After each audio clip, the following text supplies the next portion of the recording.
क्या होता है जब एक स्त्री के भीतर की देवी जाग जाती है? यह सुनने के बाद आप स्त्री को पहले जैसा कभी नहीं देख पाओगे। यह संसार केवल शरीरों का समूह नहीं है, यह ऊर्जाओं का एक विशाल, अद्भुत और रहस्यमय खेल है। यहाँ जो कुछ दिखाई देता है उससे कहीं अधिक गहरा और सशक्त अदृश्य जगत सक्रिय है। और इसी अदृश्य ब्रह्मांड में यदि किसी शक्ति को सबसे रहस्यमय, सबसे दिव्य और सबसे परिवर्तनकारी कहा गया है तो वह है स्त्री की देवी शक्ति। परमहंस योगानंद कहते थे, जब किसी स्त्री के भीतर आत्मा जागती है तो वह केवल एक व्यक्ति नहीं रह जाती, वह स्वयं ईश्वर की चलती फिरती सजीव अभिव्यक्ति बन जाती है।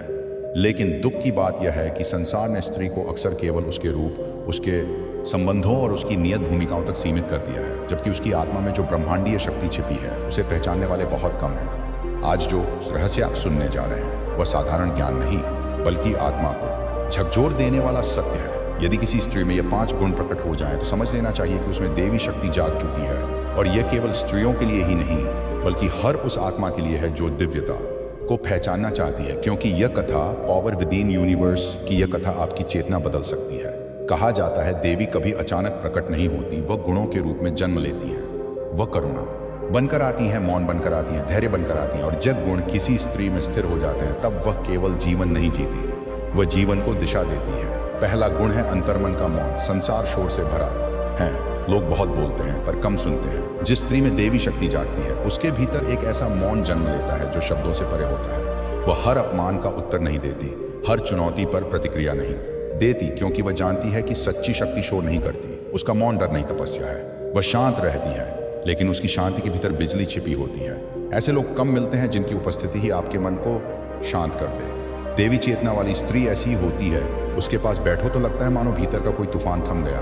वह कम बोलकर भी बहुत कुछ कह देती है। यही मौन, यही आत्मनियंत्रण देवी शक्ति का पहला संकेत है। ध्यान रखिए, करुणा और दया अलग चीजें हैं। दया ऊपर से नीचे आती है, करुणा हृदय से हृदय तक जाती है। देवी शक्ति वाली स्त्री दूसरों के दर्द को अपने शरीर में महसूस करती है। वह किसी टूटे हुए को देखकर केवल सहानुभूति नहीं देती, बल्कि उसे उठाने का संकल्प भी रखती है। उसका हृदय कठोर नहीं हो सकता, संसार उसे चोट दे सकता है, लेकिन उसका प्रेम कभी सूखता नहीं। यही कारण है कि ऐसी स्त्री जहां होती है वहां का वातावरण कोमल हो जाता है। वह घर को केवल घर नहीं, तीर्थ बना देती है। उसके हाथों में स्पर्श नहीं, उपचार होता है। उसकी आंखों में केवल आंसू नहीं, करुणा का सागर होता है। परमहंस योगानंद कहते थे, जहां करुणा है वहां ईश्वर स्वयं निवास करता है। तीसरा गुण है आत्मसम्मान।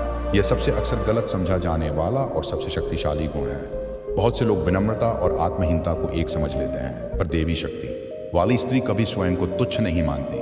वह झुकती है लेकिन टूटती नहीं। वह प्रेम करती है लेकिन स्वयं को खोकर नहीं। उसे अपने मूल्य का पूरा ज्ञान होता है। वह जानती है कि आत्मा किसी की दया पर निर्भर नहीं होती। उसकी गरिमा ही सबसे बड़ी आभा है। उसके चलने में भी स्वाभिमान झलकता है। उसकी आंखें कहती हैं, मैं शरीर नहीं, चेतना हूँ। दुनिया अक्सर स्त्री से यह अपेक्षा करती है कि वह सब सहती रहे, पर देवी चेतना का अपमान हो वहां मौन नहीं, जागरण चाहिए। चौथा गुण है क्षमा, और यह साधारण क्षमा नहीं, यह वह अग्नि है जो विष को अमृत में बदल देती है। जिसने तुम्हें चोट दी उसके लिए भी मन में शुभ रखना माशय नहीं, यह देवी का गुण है। संसार बदले की भाषा समझता है, देवी मुक्ति की भाषा समझती है।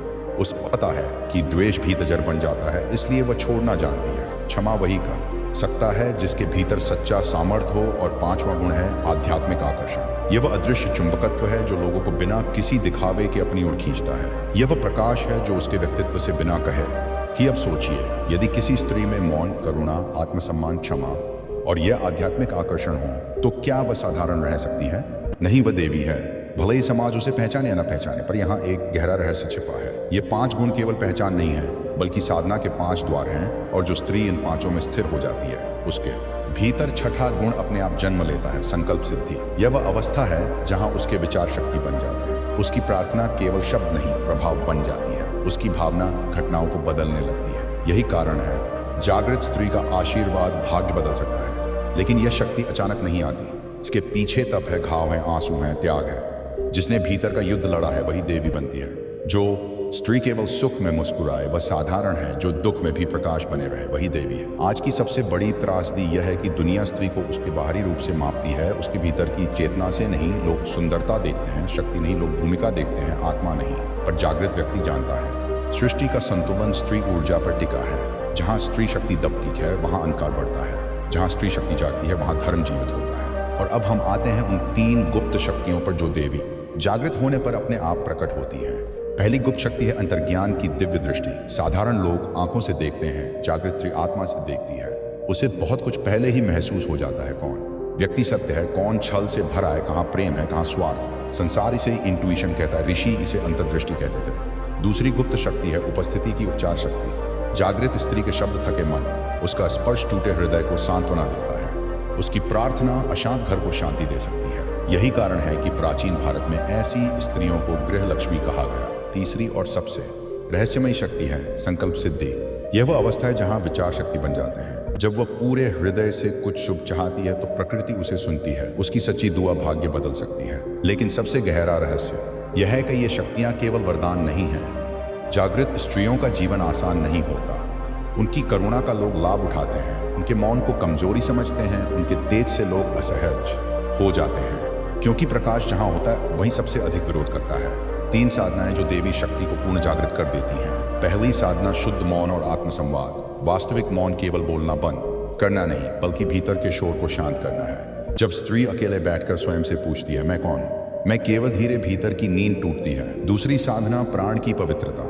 देवी शक्ति केवल विचारों से नहीं, प्राण से चलती है। जब स्त्री अपनी श्वास को देखना सीखती है क्रोध में, तब भीतर की ऊर्जा बदलती है। जागृत स्त्री के चेहरे पर जो तेज होता है वह श्रृंगार से नहीं, प्राण शक्ति से आता है। तीसरी और सबसे गुप्त साधना निष्काम प्रेम। देवी शक्ति वहां नहीं जागती जहां प्रेम स्वार्थ से भरा हो। देवी वहां प्रकट होती है जहां प्रेम देने में आनंद हो, जहां सेवा बोझ नहीं पूजा हो। निष्काम प्रेम वह अग्नि है जो अहंकार जला देती है। परमहंस योगानंद के अनुसार जब स्त्री अब देवी शक्ति में स्थिर हो जाती है, तब ब्रह्मांड उसके पक्ष में काम करने लगता है। उसकी ऊर्जा प्रकृति के साथ संरेखित हो जाती है और तब चमत्कार होने लगते हैं। यदि आप किसी ऐसी स्त्री को जानते हैं जिसमें ये 5 गुण हैं तो उसका सम्मान करें, क्योंकि आप किसी साधारण व्यक्ति के साथ नहीं, एक जागृत ऊर्जा के साथ हैं। और यदि आप स्वयं स्त्री हैं तो इन गुणों को केवल सुनिए मत, इन्हें जगाइए, क्योंकि देवी बाहर से नहीं आएगी, वह भीतर से उठेगी। याद रखिए, जहां ऐसी स्त्री होती है वहां अंधकार टिकता नहीं, वहां ईश्वर देर सवेर प्रकट होता है। पावर विद इन यूनिवर्स के इस ज्ञान से मुक्ति अभी समाप्त नहीं हुई है, यह तो केवल आरंभ है। देवी शक्ति के और भी गहरे रहस्य आगे प्रकट होंगे।